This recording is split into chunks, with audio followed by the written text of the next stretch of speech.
Esmeralda saw Phoebus, she also saw a noblewoman leaning against him that day. But Esmeralda kept lying to herself, insisting that the handsome officer still loved her. You see, love can plunge people into such humble circumstances. Let's talk about Archdeacon Claude now. Esmeralda was abducted by Quasimodo and Phoebus didn't die. Claude's heart was filled once more with pain and jealousy, his madness escalating.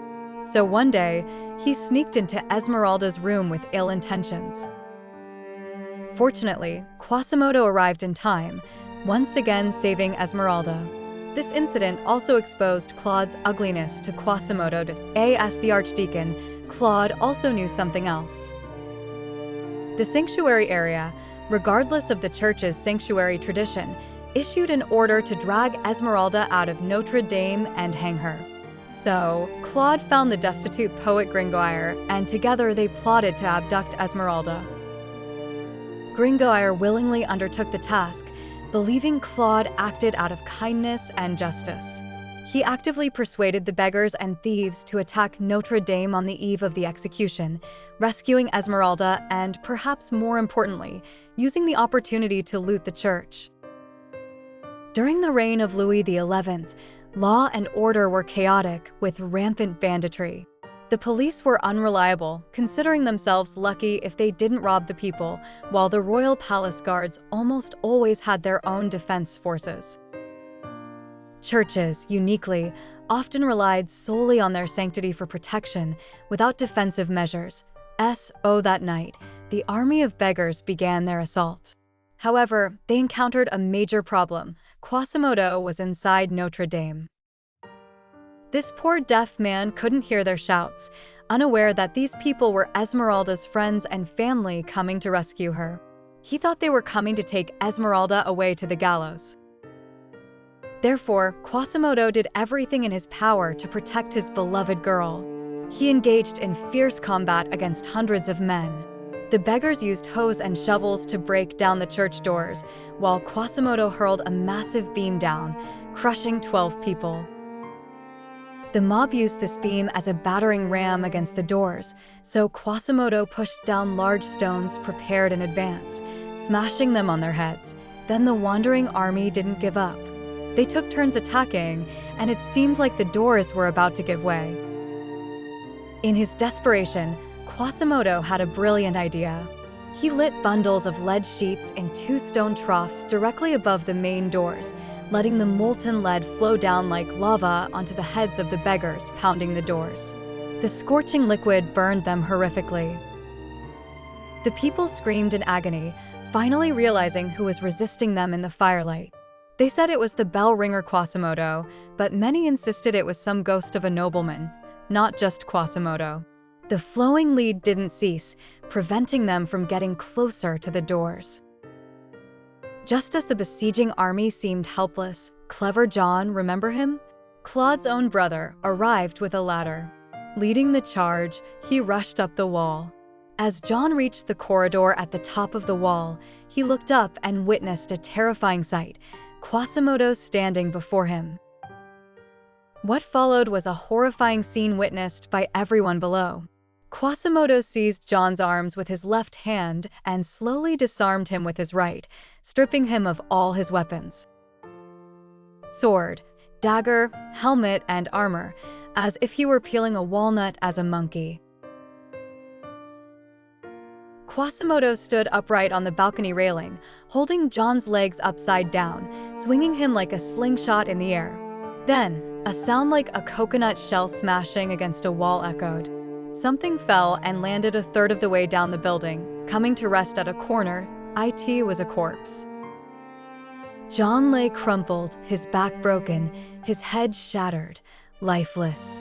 This sight shocked the crowd, then unleashed a frenzy of bloodlust in human nature. They angrily shouted and brought ladders from all directions, assaulting Notre-Dame. Even with Quasimodo's extraordinary strength, he couldn't hold this place any longer. Just as he neared despair, the king's army arrived and routed the ragtag army of beggars. Exhausted but overjoyed, Quasimodo hurried back to Esmeralda's room, intending to kneel before her and assure her that everything was fine. But the room was empty. Esmeralda was gone. Who had taken her away? This, it turns out, is the scheme of the poet Gringoire, taking advantage of the fact that the beggars are attacking from the front with great fanfare to draw away Quasimodo. The poet and Claude then quietly slipped into the church through a small side door and took Esmeralda away. Esmeralda recognized Gringoire and thought she was safe now, believing they had come to rescue her. She followed the two men and crossed the Seine in a small boat. However, unbeknownst to her, our destitute poet, under Claude's threat, abandoned Esmeralda. So Esmeralda was abducted by Claude, who took her to the center of Place de Grève and revealed his identity by lifting his hat. Esmeralda was horrified to find out he was the Archdeacon. What was Claude planning to do? He was truly insane. He pointed at the gallows and said, "Now, between the gallows and me, you can choose one." How could she choose? Ultimately, Esmeralda still chose the gallows. Yes, she would rather die than compromise with him. So Claude summoned the king's soldiers and ordered the execution.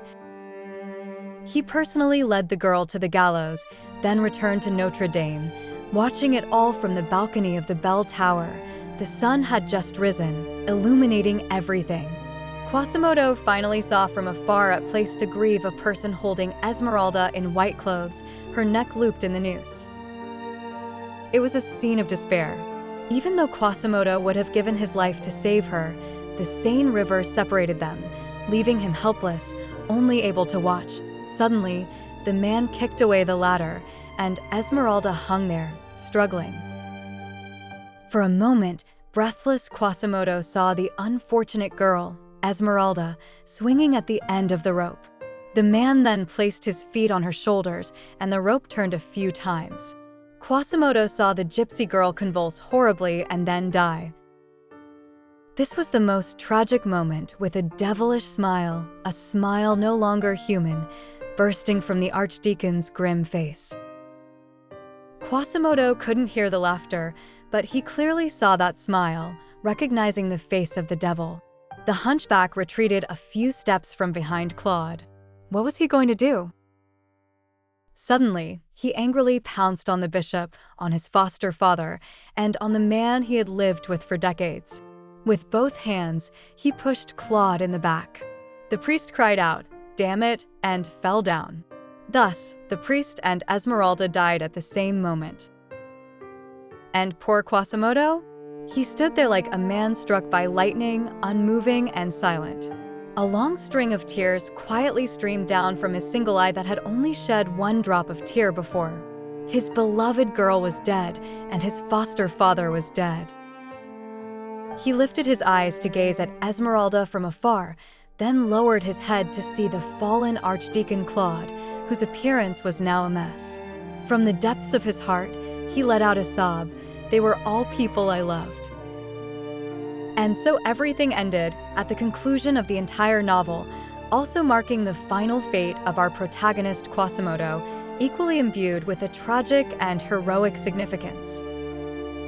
In the charnel house under Montfaucon, people found two bodies among the frightening bones, one embracing the other tightly. One set of bones belonged to a woman, still with remnants of what must have been a white cloth. Who could this be? Of course, it was Esmeralda. The other set of bones tightly hugged her. He was a man, and people saw that his spine was bent, his skull nestled between her shoulder blades. One leg bone was shorter than the other, and there was no injury on his shin bone, so it was clear he wasn't hanged. This man must have gone to that cemetery by himself and died there, dead beside this girl, still tightly embraced her when he died. People wanted to separate him from the corpse he was embracing, but he fell down and turned into dust. That was the end.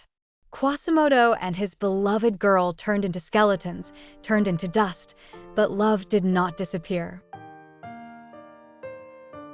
A few years ago, when Notre-Dame in Paris caught fire, there was a classic movie called Before Sunset that was very good and received renewed attention. What scene was it?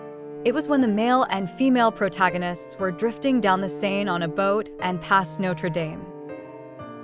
The female protagonist said, "You can't help but think that maybe one day, Notre-Dame will disappear." How sad that it was so close to her words.